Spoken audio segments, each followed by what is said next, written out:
অনেক গুরুত্বপূর্ণ বিষয়। এবং পরে যে দুইটা আছে 4 এবং 5, এটা আপনার পড়লেও চলে, না পড়লেও চলে। মূলত ক্লাস কিন্তু 102 এবং 103-এর উপরে, বুঝতে পারছেন? তো যথারীতি আমরা পূর্বের যে ক্লাসটা করছিলাম কত থেকে 99 ক, 100 এবং 101 পর্যন্ত, তাই না? এই কয়টা বিষয় আমরা গত ক্লাসে আলোচনা করছিলাম। তো পূর্বের ক্লাসটি আমরা একটু আলোচনা করব। প্রথম যে দাঁড়টা ছিল পূর্বের আমাদের, সেটা ছিল 99 ক, যেখানে বলা ছিল সংবাদপত্র, গ্রন্থ, দলিল এগুলো আপনার বাজেয়াপ্ত এবং সেটার জন্য তল্লাশি, এবং সেটার ক্ষেত্রে পরবর্তীতে যে কাজটা করা হবে সেটা এখানে বলা ছিল। যদি সরকার মনে করেন বিশেষ বিশেষ কারণে, সেই কারণে আপনার একটা সংবাদপত্র বলেন, মিডিয়া বলেন বা গ্রন্থ, দলিল ইত্যাদি, এগুলো তারা নিষিদ্ধ ঘোষণা করতে পারেন। সরকারি প্রজ্ঞাপন দ্বারা গেজেটের মাধ্যমে সেটা আপনার নিষিদ্ধ ঘোষণা করতে পারেন। এই নিষিদ্ধ ঘোষণা করার পর, এই নিষিদ্ধ ঘোষণা করার পর যে কোনো ব্যক্তি সেটা পাইলে আটক করতে পারবেন। যে কোনো সদস্য, আমাদের আইজিবি থেকে শুরু করে কনস্টেবল পর্যন্ত আটক করতে পারবেন। এবং এটার ক্ষেত্রে যদি কখনো আদালত মনে করে যে তল্লাশি করলে পাওয়া যাবে, তাহলে তারা তল্লাশি পরোয়ানা দিতে পারেন। তল্লাশি পরোয়ানা দিলে সেই ক্ষেত্রে আবার মিনিমাম সাব ইন্সপেক্টর লাগবে তল্লাশি করতে। পরে আছে আমাদের প্রবিধান 100, যেখানে বলা ছিল বেআইনিভাবে যে আটক ব্যক্তি আছে তাকে উদ্ধারের জন্য তল্লাশি। আমি আবারও বলতেছি, এই সংবাদ যখন থানায় যাবে সেটার কার্যক্রম আলাদা, গত ক্লাসে বলছি, বিস্তারিত শুনে নিয়েন। আর এখানে যেটা বলতেছে, যখন বেআইনিভাবে কোন ব্যক্তিকে আটক করা হবে, সেই ব্যক্তিকে উদ্ধারের জন্য যখন ম্যাজিস্ট্রেটের কাছে কোনো সংবাদ যাবে, তখন ম্যাজিস্ট্রেট আপনার প্রয়োজনীয় ব্যবস্থা নেওয়ার জন্য অর্ডার দেবেন। এবং সেই ক্ষেত্রে যদি উদ্ধার হয়, ওই ভিকটিমকে আপনার হাজির করার জন্য বলা হবে, সেই ভিকটিমকে হাজির করা হবে, তারপর পরবর্তী ব্যবস্থা কোর্ট গ্রহণ করবে। 101 প্রবিধানে আপনার কোনো কিছুই বলে নাই, আবার অনেক কিছু বলছে, জাস্ট একটা লাইনের ভিতরেই অনেক কিছু বলছে। কি বলছে? যে আমাদের গ্রেপ্তারি পরোয়ানার ক্ষেত্রে যেই ধরনের ক্ষমতাগুলো আছে, এটার আপনার বহাল থাকা থেকে শুরু করে আপনার কোন কোন জায়গায় গিয়ে তামিল করা যাবে, কে তামিল করবে ইত্যাদি, কিভাবে হামলা হবে, সমস্ত কিছু নিয়ম কানুনগুলো আমাদের তল্লাশি পরোয়ানার ক্ষেত্রেও একইভাবে আপনার প্রযোজ্য হবে। এই বিষয়টা ছিল আমাদের গত ক্লাসের আলোচনার মূল অনুমতি এবং প্রবেশের ক্ষমতা। তারপরে হচ্ছে আমাদের 103 সাক্ষীদের উপস্থিতিতে তল্লাশি করতে হবে। 104 যে সমস্ত দলিল ইত্যাদি দাখিল করা হয়েছে তা আটক করার ক্ষমতা। এবং 105 ম্যাজিস্ট্রেট তার উপস্থিতিতে তল্লাশির আদেশ দিতে পারেন। এর ভিতর আমাদের 104 যেটা আছে আটক করার বিষয়টা, এটা কোর্টের সম্পূর্ণ ক্ষমতা। আর বাকি যেটা বিষয় হলো, ম্যাজিস্ট্রেট অনেক সময় নিজে অভিযান করেন, তখন ম্যাজিস্ট্রেটের যে ক্ষমতাটা থাকে সেই ক্ষমতাটা। আজকে যেটা এখন পড়বেন, ফৌজদারি কার্যবিধির এমন আর কোনো দুইটা ধারা আপনি দেখাইতে পারবেন না যে দুইটা ধারা আপনার যত আইন আছে বাংলাদেশে সব আইনে ব্যবহার করা হয়। ফৌজদারি কার্যবিধির 102 এবং 103 বাংলাদেশের যত আইন আছে, যত আইন আছে সব আইনের ক্ষেত্রে এটা প্রযোজ্য। বুঝতে পারলাম? সব আইনে। অর্থাৎ তল্লাশি আপনার লাগেই, নারী শিশু বলেন, মাদক বলেন, তারপর হচ্ছে আপনার ওই আর কি বলবো আমরা, ওই মানব পাচার বলেন, মানি লন্ডারিং বলেন, যে কোনো আইনই বলেন, সব আইনে কিন্তু আপনাকে তল্লাশি করতে হয়। এই যে সব আইনে যে আপনি তল্লাশি করেন, এখানে দেখবেন ওই আইনটা কিন্তু পরিপূর্ণ না। যে আইনগুলো আপনি তল্লাশি করতেছেন ওই আইনটা পরিপূর্ণ না। ওই ওই আইনে জব্দ তালিকা তৈরির নিয়ম করা বলা নাই। ওই আইনে সাক্ষীদের উপস্থিতির কথা কোনো কোনো আইনে আছে, কোনো কোনো আইনে ব্যাখ্যা দেওয়া নাই। কোনো কোনো আইনে 2 লাইন লিখে ছাড়িয়ে দিছে যে যতদূর সম্ভব এই আইনের পর ফৌজদারি কার্যবিধি অনুসরণ করতে হবে। অতএব এই যে অনুসরণের ক্ষেত্রে অন্যতম হলো তল্লাশি কার্যক্রম। বুঝতে পারতেছেন? আপনি ওয়ারেন্ট সহ করেন আর ওয়ারেন্ট ছাড়া করেন, মৌলিক যে পদ্ধতি আছে এটা হলো 102 এবং 103। কখনো কখনো প্রশ্ন হইতে পারে যে তল্লাশির মৌলিক পদ্ধতি সম্পর্কে আলোচনা করুন। মৌলিক পদ্ধতি এইটা হলো আমাদের মৌলিক পদ্ধতি। 102 এবং 103 হচ্ছে তল্লাশির মৌলিক পদ্ধতি। ক্লিয়ার? তাহলে তল্লাশির মৌলিক পদ্ধতি কি? তল্লাশির মৌলিক পদ্ধতি হচ্ছে আমাদের 102 এবং 103। আমরা আবার এখন শেয়ার করতেছি, অল্প বেশিক্ষণ দেবো না ক্লাস, জাস্ট 20 মিনিট, যেহেতু আজকে দেরি করে শুরু করছি। 20 মিনিট, আমরা 20 মিনিট একটু মনোযোগ আকর্ষণ করতেছি। দেখেন 102, এখানে শিরোনাম দেওয়া হয়েছে তল্লাশির অনুমতি এবং প্রবেশের ক্ষমতা, আরো অনেক কিছুই আছে। এক উপধারে বলতেছে যে স্থান তল্লাশি করা হবে সেই স্থানের মালিক বা ভারপ্রাপ্ত ব্যক্তির অনুমতির বিষয়। তার মানে যেখানে আমরা তল্লাশি করতে যাব সেই স্থানে একজন মালিক থাকে, কিন্তু মালিক না থাকলে তার পক্ষের প্রতিনিধি থাকে, ভারপ্রাপ্ত ব্যক্তি থাকে। আমরা কি করব, তার কাছ থেকে অনুমতি নিব এবং তিনি অনুমতি দিবেন এবং যুক্তিসঙ্গত সুযোগ সুবিধা দিবেন। যদি না দেন তিনি প্যানেল কোড অনুযায়ী তিনি শাস্তির আওতায় আসবেন। আজকে শিখবেন না, যারা নতুন আইন পড়তেছেন জানতেছেন তারা শুধু এইটুকু আপনারা পড়েন। তারপর হচ্ছে প্রবিধান 102, সরি, ধারা 102 এর আপনার হচ্ছে 2 উপবিধি উপধারা। এখানে বলা আছে অনুমতি পাওয়া না গেলে, যখন অনুমতি পাওয়া না যাবে তখন হচ্ছে আপনার এই ক্ষেত্রে আর কিছু করার নাই, দরজা জানালা ভেঙে প্রবেশ করে তল্লাশি করতে হবে। এখন ধরেন অনুমতি দিল না, আবার মনে করেন দরজাও খোলা আছে, এখন আপনি কি ভেঙে প্রবেশ করবেন? অনুমতি দিছে না কিন্তু হাত দিয়ে আটকায় রাখছে, তাহলে এখন যে দরজাটা খোলা আছে এটা লাগাইতে হইব, নিয়ম অনুযায়ী লাগায় পরে লাইতে ভাঙতে হইব, ভাঙে পরে ঢুকতে হইব, নাকি? দরকার আছে আর কোনো ভাঙার? এভাবে ভাঙার কোনো দরকার নাই। ক্লিয়ার? এভাবে ভাঙার আমাদের আর কোনো দরকার নাই। আচ্ছা, তার মানে আমরা বুঝতে পারলাম আমরা এখানে ভেঙে প্রবেশ করার জন্য বলা হয়েছে, মানে কি আমি ফোর্সফুলি এখানে প্রবেশ করতে পারবো, আমার শক্তি প্রয়োগ করে আমি এখানে ঢুকতে পারবো। মূল এটা কিন্তু আইন কিন্তু অনেক শব্দের ব্যাখ্যা অনেকভাবে ব্যাখ্যা দেওয়া যায়, বুঝছেন? এই একটা ব্যাখ্যা আমরা দিলাম যে অনুমতিও দিচ্ছে না, দরজাও খোলা, তাহলে আমি ভাঙবো নাকি? প্রশ্ন হতে পারে না এরকম? এটা জানার জন্য আর কি। তো আপনার এই ক্ষেত্রে আপনি ঢুকবেন, জোর করে হলেও এখানে আপনি ঢুকবেন আর কি। যেহেতু আপনি দরজা ভাঙে ঢুকতে পারেন, তার মানে মানুষ সরাইও আপনি কি ঢুকতে পারেন, তাই না? মানুষ সরাইও আপনি এক্ষেত্রে ঢুকতে পারবেন। তারপরে 3 উপধারা বলতেছে, তার মানে সরি আমরা যদি আগেটা দেখি 1 উপধারা 2 উপধারা, তাহলে অনুমতি গেল আর ভাঙাভাঙি গেল, তাই না? 3 উপধারায় বলতেছে তল্লাশির সময় আপনার দেহ তল্লাশি, তল্লাশির সময় কি দেহ তল্লাশি। এখানে কি বোঝানো হয়েছে? যে বস্তুর জন্য তল্লাশি করা হবে ওই বস্তুটা যদি আপনার মনে করেন যে কোনো ব্যক্তি তার শরীরে লুকায় রাখতে পারে বা নিয়ে সরে যেতে পারে এরকম বলে সন্দেহ হয়, তাহলে ওই সন্দেহজনক যে ব্যক্তি আছে তার দেহও আপনি তল্লাশি করতে পারবেন। এখন আপনি তল্লাশি করতে গেছেন এক জায়গায়, মনে করেন একটা দলিল দলিল উদ্ধারের জন্য, দলিল উদ্ধারের জন্য। এখন দলিল উদ্ধার করতে গিয়ে একজন মানুষের পকেট চেক করা বা তার বডি সার্চ করাটা প্রাসঙ্গিক বিষয়, নাকি? প্রাসঙ্গিক বিষয় না?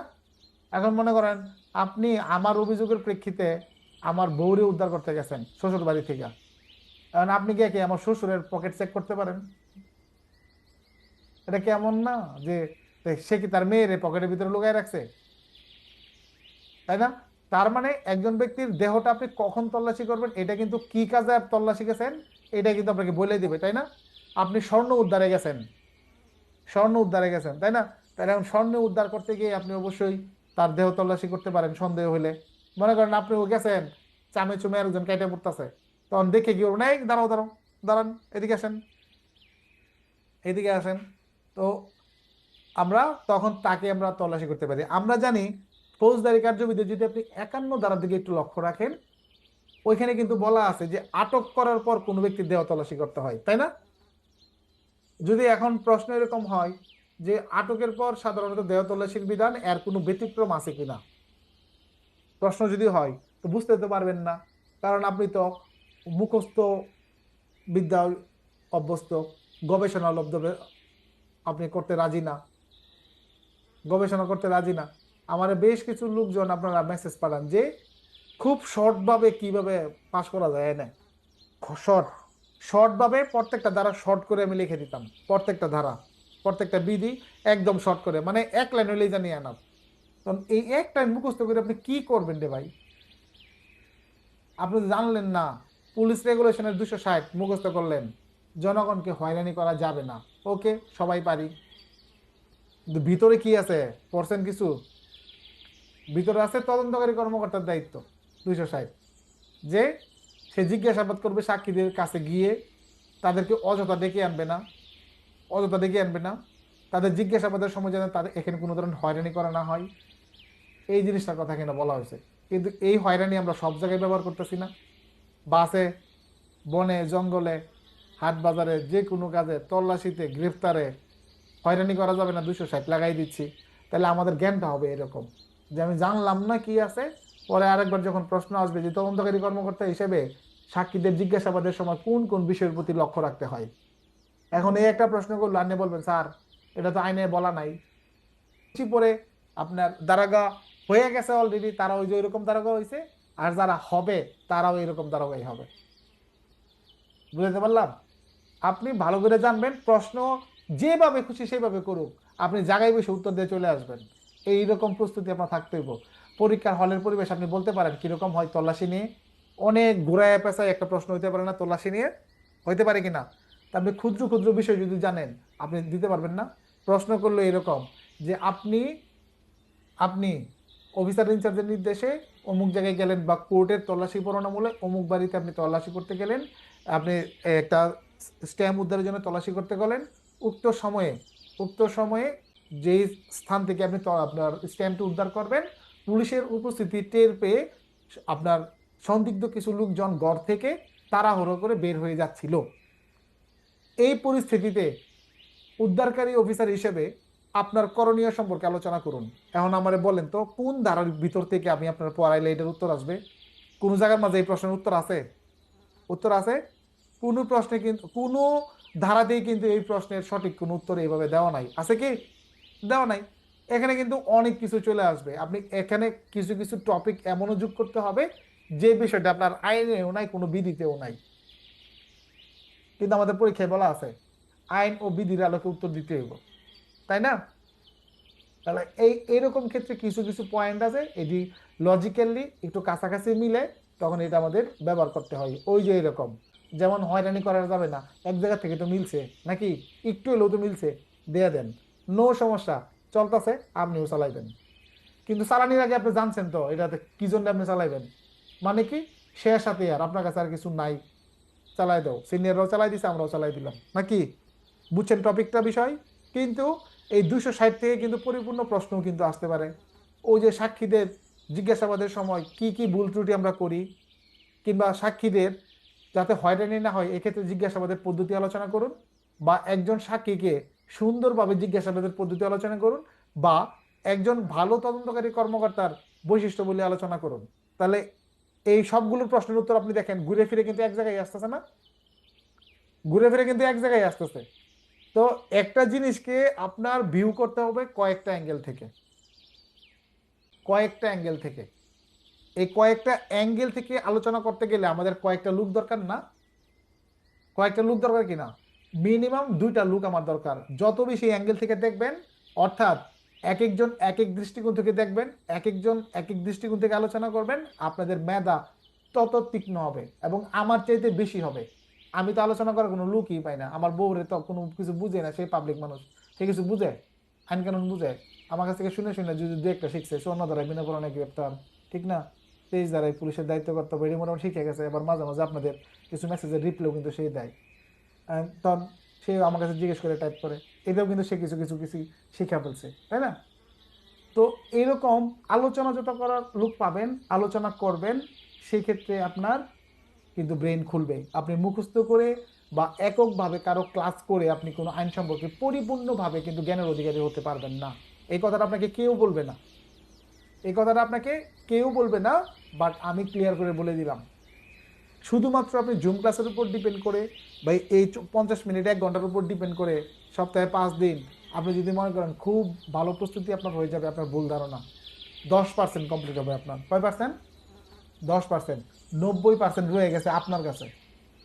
আপনার কাছে এই 3টা জিনিস বুঝাই দিলাম, 3 অ্যাঙ্গেল থেকে আলোচনা করেন। দেখেন, প্রথম বিষয়টা হলো অনুমতি। কার কাছ থেকে অনুমতি লাগবে? ওই স্থানের মালিক বা ভারপ্রাপ্ত ব্যক্তি। এমন মনে করেন ওই স্থানের মালিকও নাই, ভারপ্রাপ্ত ব্যক্তিও নাই, ওই জায়গায় ভাড়াটিয়া আছে। এখন বলেন, আপনি পরোয়ানামূলক এক জায়গায় তল্লাশি করতে গেলেন, গিয়ে দেখলেন ওই স্থানে মালিক নাই, তার পক্ষে লোক নাই, কিন্তু এখানে ভাড়াটিয়া আছেন। এখন ওই ওই ভাড়াটিয়ার ঘরে তল্লাশি করার পদ্ধতি আলোচনা করুন। এখন বলবেন স্যার এটা তো আইনে নাই নাকি, ঠিক না? আইনে আছে ভাড়াটিয়ার ঘরে তল্লাশি করার ক্ষেত্রে। তাহলে এখন কার মালিকটা ডেকে এনে মালিকের অনুমতি নিতে হবে? নো। এখানে বলা আছে যে স্থান তল্লাশি করতে গেছেন ওই স্থানের মালিক নাই, পরে হলো ভারপ্রাপ্ত ব্যক্তি। ভারপ্রাপ্ত ব্যক্তি মানে হচ্ছে দ্বিতীয় যে ব্যক্তি, সেই ভারপ্রাপ্ত ব্যক্তি। আমি যে ফ্ল্যাটে থাকি, এই ফ্ল্যাটের আমি ভাড়া নিছি না, তার মানে এই ফ্ল্যাট এখন কার নিয়ন্ত্রণে? আমার নিয়ন্ত্রণে না, আমার দখলে না, আমার দখলে, আমার নিয়ন্ত্রণে। এখন যদি আমার ঘরের ভিতরে এখানে যদি আপনার গাজার বস্তা পাওয়া যায়, তাহলে কে মালিক আইনা রাখছে না আমি আইনা রাখছি? কে আইনা রাখছে? আমি আইনা রাখছি। তার মানে আমি এখন এখানকার ভারপ্রাপ্ত। আমি ভাড়াটিয়া হই, আর তার আপনার দুলাভাই হই, শালা হই, সম্বন্ধী হই, যেই হই, এইটাকে বোঝাবে ভারপ্রাপ্ত ব্যক্তি। বোঝা গেছে? অতএব এখানে যে কোনো কিছু হতে পারে। আপনি এখানে বাড়ির কথা দেখতেছেন, স্থান দেখতেছেন, যদি অফিসের কথা বলে, যে একজন ব্যক্তি যাকে কোনো একটা অফিস থেকে গ্রেপ্তার করা লাগবে, সেই গ্রেপ্তারের প্রক্রিয়া আলোচনা করুন। 2012 সালে দেখেন এরকম একটা প্রশ্ন আসছিল, একজন বেসরকারি ব্যক্তিকে গ্রেপ্তার করতে গেছেন, সে দৌড়ায়া একটা অফিসের ভিতরে, বেসরকারি অফিসের ভিতরে প্রবেশ করে, সেখান থেকে গ্রেপ্তারের পদ্ধতি আলোচনা করুন। এখন কি হইব? বলবেন যে স্যার এটা তো কোনো জায়গায় নাই, আইনে কোথাও বলা নাই। আরে ভাই একই জিনিস, ওই বাসার পরিবর্তে খালি অফিস লাগাই দেন, তাইলেই হইল। ক্লিয়ার তো? এই এখানেও তাই, যে আপনার বাসার পরিবর্তে এটা লাগাই দেন। খানা তল্লাশি নামে প্রশ্ন হয় আপনাদের, টিকা আসে। খানা তল্লাশি কোত্থেকে আসলো? খানা তল্লাশি মানে আমরা এটাকে এরকম চিন্তা করি, কেউ যে তল্লাশি করতে গেছে, তারপর পুলিশ টেস্ট করবে, খাওয়া দাওয়া করবে, এরপর যে তল্লাশি করবে, এটা হলো খানা তল্লাশি নাকি? খাবে, এরপর তল্লাশি করবে, এরপর হলো খানা তল্লাশি নাকি? খাবে, খাওয়ার পর যে তল্লাশি করবে, এটা হলো খানা তল্লাশি। অথবা খাবার খোঁজার জন্য যে তল্লাশি করবে, এটার নাম হলো খানা তল্লাশি নাকি? এরকম কিছু? এরকম কিছু না। এটা আসছে কিভাবে? এটা আসছে বৈঠকখানা শব্দটা শুনছেন আপনারা কেউ? বৈঠকখানা, বৈঠকখানা, বৈঠকখানা। এখন কোনো আইনে, কোনো জায়গায় আপনারা দেখছেন খানা তল্লাশি এই শব্দটা ব্যবহার করা হয়েছে? কোথাও কোনো আইনে? সব জায়গায় স্থানের কথা বলা আছে।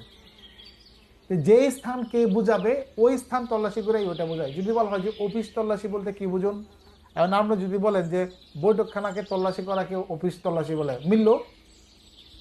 মিললো কিনা? মিলক আর না মিলক, তাল গাছ দিয়ে দিলেন একটা, কি প্রশ্ন উত্তর পাবেন? মার্ক পাবেন? পাবেন না। তার মানে বোঝাই যাচ্ছে যে অফিসের ভিতরে তল্লাশি কার্যক্রম হচ্ছে অফিস তল্লাশি, আর খানার ভিতরে তল্লাশি করা হয়েছে খানা তল্লাশি। এখন এই খানা মানে খাবারের খানা না, এটা হচ্ছে বৈঠকখানা। এখন বৈঠকখানাটা কিভাবে আসলো? আমরা যদি আইনের ইতিহাস খুঁজি, তাহলে আপনার এই বৈঠকখানাটা হচ্ছে মানুষের একটা গুরুত্বপূর্ণ গড়কে বোঝানো হইতো, যেখানে তারা এখানে বসে আড্ডা দিত, বিচার সালিসি করতো, অনেক লোকজন এসে রেস্ট করতো আগের আমলে। এখন তো নাই, এখন তো এক ফ্ল্যাটের ভিতরেই বৈঠকখানা। আপনার তারপরে আপনার হচ্ছে যে টিভি দেখার জায়গা, তারপর আপনার হচ্ছে খাবার জায়গা, সব টয়লেট, সব কিছুই এক ফ্ল্যাটের ভিতরে, তাই না? আধুনিক রূপ আর কি। তো এই যে বৈঠকখানা থেকে আপনার এই যে খানাটা, এই খানা শব্দ যুক্ত হয়ে আপনার মূলত প্রচলিত একটা শব্দ বৈঠকখানা। আর কি ব্যাখ্যা দিতে পারবেন না বৈঠকখানা? আপনার খানা তল্লাশি কি মুখস্থ করার কি খুব বেশি দরকার? দেখেন তো, দরকার নাই তো খুব। কিন্তু আমাদের উত্তর পড়তে হয় এই কারণে, কারণ আমাদের যদি এতই সবাই মেধাবী হইতাম, তাহলে সবাই তো এতদিনে হয়ে যেতাম, তাই না? ঠিক না? কিন্তু ঠিক শুরুটা করতে পারি না খালি স্যার। কি পারি না? সব কিছুই পারি জানি, মুখের ভিতরে থাকে, ঠোঁটের কাছে থাকে, খালি মানে শুরুটা করতে পারি না। বুঝছেন না? শুরুটা আমরা করতে পারি না, তাই না? এরকম আর কি, যে ভালোবাসি কিন্তু আই লাভ ইউ বলতে পারি না। তো এই আইনটারে প্রেমেই পড়তে পারলেন না। এখন আপনি ঠিক আইন পড়েন, ঠিক আইন না পড়া এটার সাথে একটু প্রেম করেন, ভালো লাগান, ভালোবাসেন, দেখবেন আইন আপনার জন্য সহজ। যেরকম সহজ 102 ধারায় পড়তে গেছেন, আপনার ডাইরেক্ট তল্লাশি করতে গেলাম, ওই মালিক থাকুক, তার অনুমতি না থাকলে তার ভারপ্রাপ্ত মালিক কি অনুমতি দিছে না, সমস্যা নাই, ভাই আপনি ঢুকবেন। এখন তো খোলা, ঢুকতে দেন না। আরে ভাই জোর করে সরাই দেন, ফোর্সফুলি সরাই দেন, সরাই দেখে আপনি প্রবেশ করেন, সরাই গিয়ে আপনি প্রবেশ করেন। যে কারণে তল্লাশি করতে গেলাম, আমগরে দিকে আগে সরে পড়তেছে, এখন কি করব? এখন আর কি করবেন আপনি বুঝেন? যে জিনিসটার জন্য তল্লাশি করতে গেছেন, এই জিনিসটা নিয়ে কি সে সরে পড়তে পারে কিনা, এরকম যদি সম্ভাবনা থাকে, তাহলে আপনি এক্ষেত্রে অবশ্যই তল্লাশি করবেন। এখন যদি নারীরা সত্য থাকে, আপনি তো পুরুষ, তখন কি হবে? শোনেন আমি বলি, জেনে রাখেন ভালো করে, পুলিশি কার্যক্রমের যে কোনো পর্যায়ে হোক, নারীর প্রতি আইন প্রয়োগের ক্ষেত্রে যখন স্পর্শের বিষয়টা আসবে, 100% বিপরীত জেন্ডারের কেউ স্পর্শ করতে পারবে না, যে কোনো অবস্থায় যে কোনো কাজেই হোক। জিজ্ঞাসাবাদ বলেন, সাক্ষ্য গ্রহণ বলেন, গ্রেফতারের কথা বলেন, আর যেভাবেই বলেন, কোনোভাবেই আপনি পারবেন না, কোনোভাবেই পারবেন না। যত যুক্তি আপনি দেখান, স্যার কেউ ছিল না, আমরা 2 কনস্টেবল সহ ছিলাম, এই জন্য স্যার ওই মহিলা তো পালাই যেতেছিল, তারা জোর করে ধরে নিয়ে এসেছি, একেবারে ডাইরেক্ট মনে করেন যে যদি এই কথা বলছেন, স্বীকার করছেন, তাহলে কিন্তু অলরেডি আপনি স্পর্শ করার কথা স্বীকার করলেন। তার মানে ওই নারী যদি ওই মুহূর্তে পাল্টা একটা অভিযোগ করে যে তার স্পর্শের ভিতরে ওই রকম পুলিশের কোনো স্পর্শ ছিল না, নৈতিক স্থলনজনিত আপনার স্পর্শ ছিল, আপনি নিজে কিন্তু স্বীকার করছেন যে স্পর্শ করে ধরতে বাধ্য হয়েছেন। অভিযোগ প্রমাণের জন্য আর কিছু লাগবে? আর কিছু লাগবে? আর কিছুই লাগবে না, আর কিছুই লাগবে না। কারণ সাক্ষ্য আইনের একটা ধারা আছে, অপরাধ সংগঠনের সুযোগ, অপরাধ সংগঠনের সুযোগ বিজ্ঞ আদালতে প্রাসঙ্গিক। তার মানে রাতের 2টার সময় একটা মহিলা যাচ্ছিল একদিকে, তখন আপনারা 3 জন পুরুষ পুলিশ তাকে আপনারা ধরে নিয়ে আসছেন। ওই মুহূর্তে আপনাদের সাথে কোনো নারী পুলিশ ছিল না, আশপাশের কোনো নারীকেও আপনি সহায়তা নেন নাই। তার মানে ওই নারীকে আপনারা স্পর্শ করে ধরে নিয়ে এসেছেন, এটা স্বীকার করতেছেন। ওই মুহূর্তে নারী যদি অভিযোগ করে, যা অভিযোগ করবে তাই সত্য, যা অভিযোগ করবে সেটাই সত্য, আপনি যেহেতু স্বীকারই করে ফেলছেন। আর কিন্তু ওই মুহূর্তে করণীয় কি, তাকে স্পর্শ ছাড়াও কিন্তু গ্রেপ্তার করা যায়। গ্রেপ্তারের সংজ্ঞায় আমরা পড়ছি না, কথায় বা কাজে আত্মসমর্পণ না করলে তারপর স্পর্শ করার কথা বলা হয়েছে, তাই না?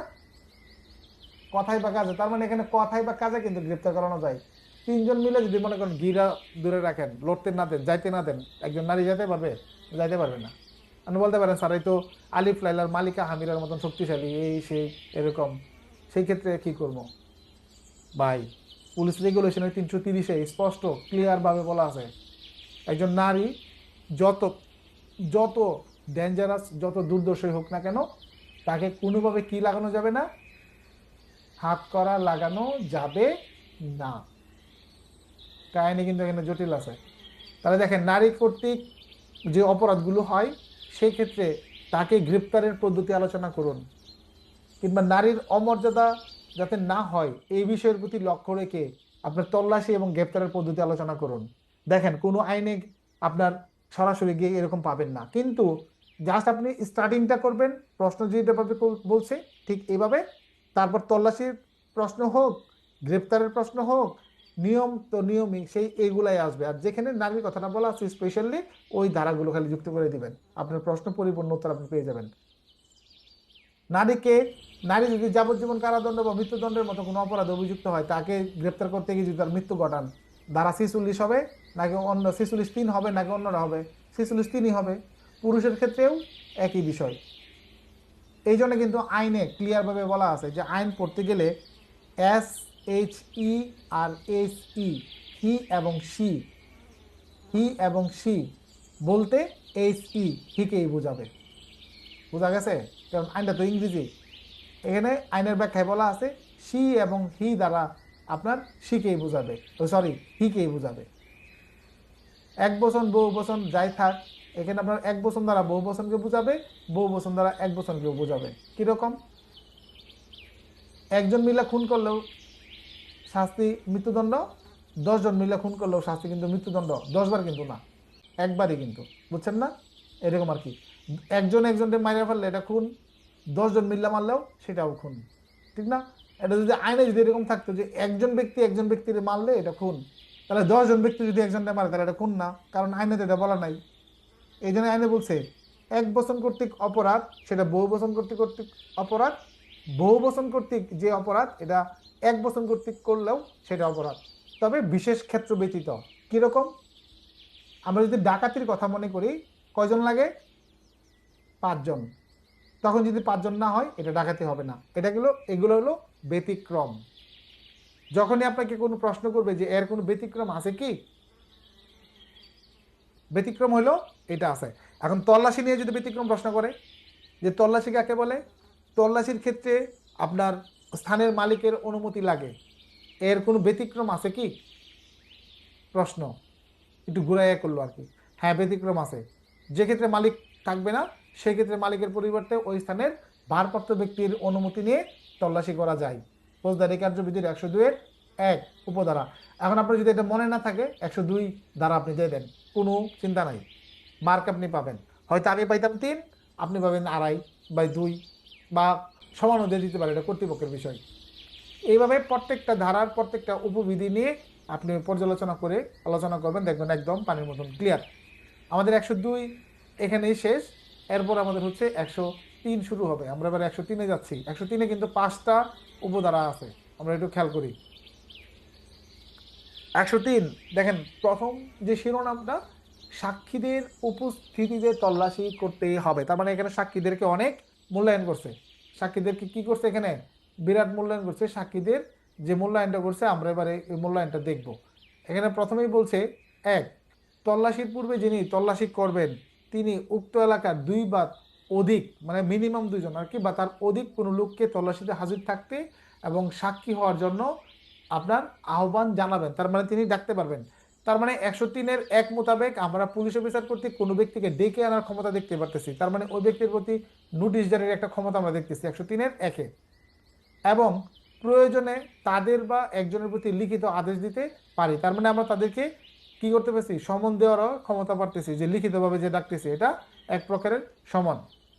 2 উপধারায় বলতেছে উক্ত সাক্ষীদের উপস্থিতিতে তল্লাশি করতে হবে। তার মানে সাক্ষীদের নিশ্চিত করে তল্লাশি করতে হবে এবং যিনি তল্লাশি করবেন তিনি প্রাপ্ত জিনিসের একটি তালিকা, যেটাকে বলা হবে কি জব্দ তালিকা। তাহলে জব্দ তালিকা কত, 103-এর 2। এটা হলো কি আমাদের জব্দ তালিকা। 103-এর 2-এ আমরা পাইলাম জব্দ তালিকা। এখন জব্দ তালিকার যদি সংজ্ঞা আসে তাহলে সিআরপিসি কত, 103-এর 2, মনে না থাকলে 103। এটা কিন্তু মনে না থাকলে কিন্তু আমি বলছি, যদি বলেন যে স্যার হবে কি না, হবে তো অবশ্যই, মার্ক আপনি পাবেন। এবং সাক্ষীগণ তাতে স্বাক্ষর করবেন। যে স্থান তল্লাশি করা হবে সেখানের বাসিন্দা সেখানে উপস্থিত থাকতে পারবে। তার মানে যেখানে আপনি তল্লাশি করবেন সেখানকার বাসিন্দারাও এখানে আপনার উপস্থিত থেকে তল্লাশি দেখবে, যে আপনি কি করেন আর কি না করেন, এগুলো তারা দেখবে।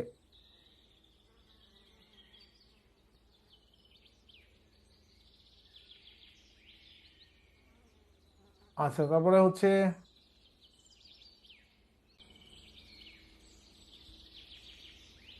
এখানে ভুল আছে একটু।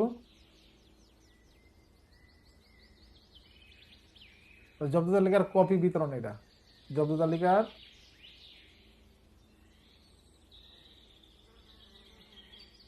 কপি বিতরণ।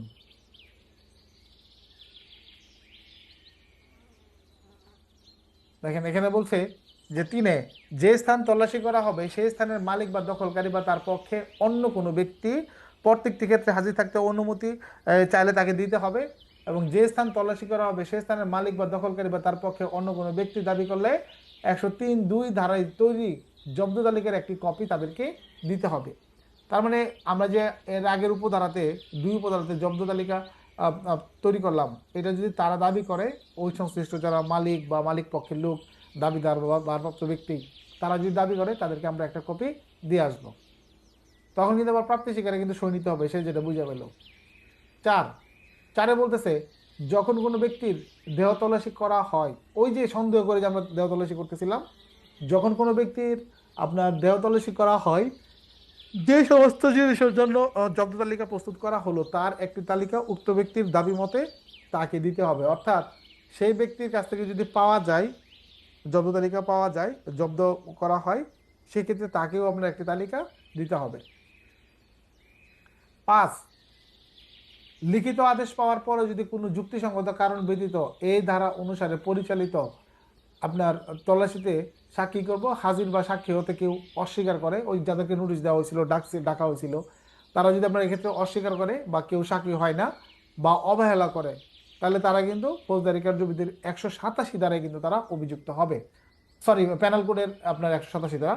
এই প্যানেল কোডের যে 187 ধারা, এটার মানে হচ্ছে একজন সরকারি কর্মচারীকে আইনানুগভাবে আপনি বাধ্য হয়েও যখন তাকে সহায়তা করেন না, সেই জিনিসটা বুঝা গেছে। এই হলো আমাদের 103-এর বিষয়। আর 104-5 যেটা আছে এটা আমাদের না পড়লেও চলবে, যারা পড়তে চান না, যে কম পড়তে চান, তারা এটা বাদ দিতে পারেন। যে সমস্ত দলিল ইত্যাদি দাখিল করা হয়েছে তা আটক করার ক্ষমতা, এটা আদালতের একান্তই আপনার ইচ্ছা, যে কোনো আদালত যদি উপযুক্ত মনে করে তাহলে এই আইন অনুসারে যেগুলো দাখিল করা হয়েছে তিনি আপনার উক্ত দলিল বা বস্তু তিনি কি করতে পারবেন, আটক রাখতে পারবেন। যে রাখবেনই এরকম না, কিন্তু তিনি ইচ্ছে করলে রাখতে পারেন। এরপরে আছে 105 ধারা, যেখানে বলা আছে 105 ম্যাজিস্ট্রেট তার উপস্থিতিতে তল্লাশির আদেশ দিতে পারেন। তার মানে ম্যাজিস্ট্রেট তিনি যদি মনে করেন তল্লাশি পরোয়ানা দিবেন, এক্ষেত্রে তিনি তল্লাশি পরোয়ানা দিতে পারেন। এটা তল্লাশির আদেশ দেওয়া, তিনি ম্যাজিস্ট্রেট এক্ষেত্রে তল্লাশি পরোয়ানার আদেশ দিতে পারেন। তল্লাশির উপস্থিতিতে তিনি তল্লাশির আদেশ দিতে পারেন। তিনি থেকে যদি আদেশ দেন, এই আদেশটা কয় রকম হইতে পারে আপনার, দুই রকম। একটা হলো তিনি কাগজে কলমে আদেশ দিলেন, আর একটা হলো এক্ষেত্রে তিনি তল্লাশির আদেশ দিয়েছেন। মানে ওনার সাথে যে স্টাফ আছে ওনাদেরকে নিয়ে তিনি গেলেন, যাওয়ার পরে পাইলেন, তখন বললেন যে ঠিক আছে আপনার তল্লাশি করেন। কি করেন, এই তল্লাশি করেন। বলে না যে মোবাইল কোড করে ম্যাজিস্ট্রেট, তল্লাশি করে ম্যাজিস্ট্রেট, তল্লাশি করে। মূল শক্তিটাই হলো ওই যে 105-এ, যে তল্লাশি যে ম্যাজিস্ট্রেট করতে পারে, এই ক্ষমতা যে ম্যাজিস্ট্রেটের আছে, এইটাই হলো আমাদের 105 দ্বারা। ম্যাজিস্ট্রেট তার উপস্থিতিতে তিনি তল্লাশির আদেশ দিতে পারেন। ক্লিয়ার? আর ম্যাজিস্ট্রেট যখন নিজে উপস্থিত থেকে বলবে যে এনে খুলেন বা চেক করেন, খুলেন বা আপনি এটা চেক করেন, এর মানে কি বুঝাবে? এর মানে ম্যাজিস্ট্রেট নিজে এই তল্লাশিটা করতেছে, তাই না? যিনি উপস্থিত থাকেন তিনি এই কাজটা করতেছেন না, এই কাজটা ওনাকে বোঝানো হবে। এই হলো আমাদের 105 ধারার বক্তব্য, যে ম্যাজিস্ট্রেট তল্লাশি পরোয়ানা ইস্যু করতে পারেন, সেই ম্যাজিস্ট্রেট উপস্থিত থেকে তিনি তল্লাশিও আদেশ দিতে পারেন। তার মানে তিনি সেখানে তল্লাশি করতে পারেন আর কি। তো এই ছিল আমাদের আজকের মতন ক্লাসের আলোচ্য বিষয়বস্তু। আমরা এই তল্লাশি সংক্রান্ত বিষয়ে আরও জানবো ডিটেলস কবে, কখন জানেন? যখন আমরা পড়বো ফৌজদারি কার্যবিধির 165 এবং 166, তখন আমরা যে তল্লাশির যে ক্ষমতাটা প্রবিধান যখন আপনারা পড়বেন, 280 যখন পড়বেন প্রবিধান, তখন বিস্তারিত আরও জানতে পারবেন তল্লাশি সম্পর্কে। তো আমি আপনাদেরকে সুপারিশ করব 102, 3, 4, 5 পড়ার পর 165, 66 আপনি একবারে পড়ে ফেলবেন। ঠিক আছে, এগুলো আপনারা একসঙ্গে পড়ে ফেলবেন। আর যদি যদি আপনার কুলায়, মানে আপনি যদি পারেন আর কি, আপনার ব্রেনে ধরে বা আপনার কাছে একটু সময় আছে, মানে একটু কষ্ট হয় যেহেতু, যে কষ্ট তার সফলতা তো আর এমনি আসবে না, ঠিক না? আসবে না, আপনার একটু পরিশ্রম করতে হবে। ঠিক আছে, কোনো জায়গায় থামলে হবে না, আমাদের সোজা সামনের দিকে এগিয়ে যেতে হবে, ঠিক না? থামলে হবে? একবার ফেল করছেন, আবার পরীক্ষা দিতে দেওয়া লাগবে না? থামলে হবে? থামলে হবে না, সামনের দিকে আগে যেতে হবে, তাই না? প্রশ্ন উত্তর পর্ব। আবদ্ধ স্থানের ভারপ্রাপ্ত ব্যক্তি বা মালিক তল্লাশি করতে অনুমতি দিবেন? স্যার, আমার প্রশ্ন হচ্ছে, যদি কোনো পরিত্যক্ত বাড়ি অথবা কোনো ভারপ্রাপ্ত ব্যক্তি, মালিক কেহই নাই, এখন আশপাশে এলাকার লোকজনের কাছে জানা গেল এই বাড়ির লোকজন কোথায়, এখন তারা বলল যে আত্মীয় বাড়ি বেড়াতে গেছে, তারা 4-5 দিন আসতে সময় লাগবে স্যার। এখন আমরা গেছি তল্লাশি করতে স্যার, যে অনুমতি নিতে হবে স্যার, এখনকার পদ্ধতি স্যার কি হবে স্যার? আচ্ছা, সুন্দর প্রশ্ন আপনার। দেখেন, কিছু কিছু বিষয় আছে, উপস্থিত পরিস্থিতি আপনার ডিপেন্ড করে যে এখানে আমাদের কি করা লাগবে। এখন এই তল্লাশিটা যদি হয় কাউকে গ্রেফতার বিষয়ক, তাহলে আপনার যেহেতু বাড়িতে লোক নাই, তালা মেরে গেছে, তার মানে বাড়িতে লোক নাই। আর আপনার কাছে যদি এরকম কোনো সংবাদ থেকে থাকে, গোপন সংবাদ, যে বাড়ির বাইরে দেয় তালা লাগানো আছে, ভিতরে আসামি আছে, তাহলে নিয়ম হলো সাক্ষীদের উপস্থিতি তল্লাশি করতে হবে। আর যদি মালিক পক্ষের লোক থাকে তাদেরকে নিয়ে তল্লাশি করতে হবে। যেহেতু তারা নাই, তাদের অ্যাবসেন্সে এখন তল্লাশি করে ফেলতে হবে। এক্ষেত্রে সাক্ষীর উপস্থিতিতে ভেঙেও, যদি প্রয়োজন অনুসারে আপনি ভেঙেও সেটা তল্লাশি করবেন। এটা পরিবেশ পরিস্থিতি ডিপেন্ড করে দেবে আপনি কোন পরিস্থিতিতে এই ধরনের ব্যবস্থা নিছেন, এবং যে যেটাই করবেন এই ক্ষেত্রে তার বিষয় তাকেই আপনার ব্যাখ্যা দেওয়া লাগবে। প্রশ্ন হচ্ছে 102-তে যখন ওই যে সাক্ষীদের আহ্বান জানাবো, সম্মন দিব, তো তারা যদি ম্যাক্সিমাম ক্ষেত্রে ডিনাই করলে তাদের বিরুদ্ধে কি ব্যবস্থা নেওয়া যাবে? আচ্ছা শোনেন, সমন যে আপনি করছেন, জারি করছেন না, সমনের কথা বললেন না? হ্যাঁ স্যার, যে 102-এর কথা, 102-তে যে তাদেরকে আহ্বান জানাবো, যদি হাজির না হ্যাঁ, হয় তাহলে তাদেরকে লিখিতভাবে জানা যাবে, ওটা তো সমনের মতো আর কি স্যার। তো ওটা যদি তারা অ্যাকসেপ্ট না করে কি করব? ওকে, তারা তারা তারা তখন তারা কি করলো? সমন অ্যাকসেপ্ট না করে তারা আপনাকে অসহযোগিতা করলো, তাই না? জি স্যার। তাদের বিরুদ্ধে পেনাল কোডের 187 ধারায় আপনার বিজ্ঞ আদালতের নাম ঠিকানা সহ একটা প্রসিকিউশন দিয়ে দিতে হবে। 103-এর ক্লোজ সাইডে আছে যে স্যার ওই যে আহ, কোনো ব্যক্তির দেহ তল্লাশি করার ক্ষেত্রে স্যার যদি কোনো মালামাল পাওয়া যায় তাহলে তালিকা প্রস্তুত করে তাকে 1 কপি দিতে হবে স্যার। তাহলে স্যার 51 ধারায় সিআরপিসি 51 ধারায় তো বলা আছে স্যার আটক ব্যক্তির দেহ তল্লাশি। সেই ক্ষেত্রে স্যার যদি বলা হয় যে আটক ব্যক্তির দেহ তল্লাশি করার ক্ষেত্রে আপনি এসআই হিসাবে আপনার করণীয় কি, সেক্ষেত্রে কি স্যার আমি 51 ধারা এবং 103-এর ক্লোজ সাইড দিব কিনা স্যার? না, দুই জিনিস। স্যার এখানে হলো যে জিনিসটা একজন ব্যক্তিকে গ্রেফতার করে তারপরে তার কাছ থেকে পাইবেন তখন 51, আর এখন হলো গ্রেফতার ছাড়াই মনে করেন একজনের বডি সার্চ করে পাইলেছেন তখন হয়েছে এটা, এখন যেটা বললেন 103-এর যেটা, এটা দুই জিনিস। 94 ধারা 95 ধারা বা 96 ধারা থেকে কি পরীক্ষায় কোনো প্রশ্ন থাকবে কিনা বা এটা আমাদের পড়ার জন্য কতটুকু জরুরি স্যার? আচ্ছা, এই সকালে যে পরীক্ষাটা হবে এটাতে না, এমনিতে পদোন্নতি পরীক্ষা দিতে স্যার। শুনেন ভাই, প্রশ্ন তো অতীতে এখান থেকে প্রশ্ন আসছে যে পুলিশ অফিসার কোন কোন ক্ষেত্রে আপনার তল্লাশি পরোয়ানা ইস্যু করতে পারে। 94-এ পুলিশের ক্ষমতা আছে না? জি আছে কিনা? আচ্ছা, ওকে, আছে। তল্লাশির পদ্ধতি আলোচনা করুন যদি প্রশ্ন করা হয়, এটা আমাদের লাগবে। 95-2 মূলে একটা তল্লাশি আছে। তারপরে হলো আপনাদের 95-1-এ আদেশ দেয়, 2-এ গিয়ে মনে করেন যে তাদেরকে নিয়ে এটা আটক করা লাগে, তল্লাশি করা লাগে অর্ডার মূলে গিয়ে, তো এটা আমাদের এখানে লাগে। এরকম আরো অনেক জায়গায় আপনার ব্যবহার করা লাগতে পারে। সেই ক্ষেত্রে আপনার পড়াই ভালো। যদি মনে করেন যে আপনি পড়বেন না বা একটা রিস্ক নিতে চাচ্ছেন, সেক্ষেত্রে আপনি বাদ দিতে পারেন। বুঝছেন বিষয়টা? জি স্যার।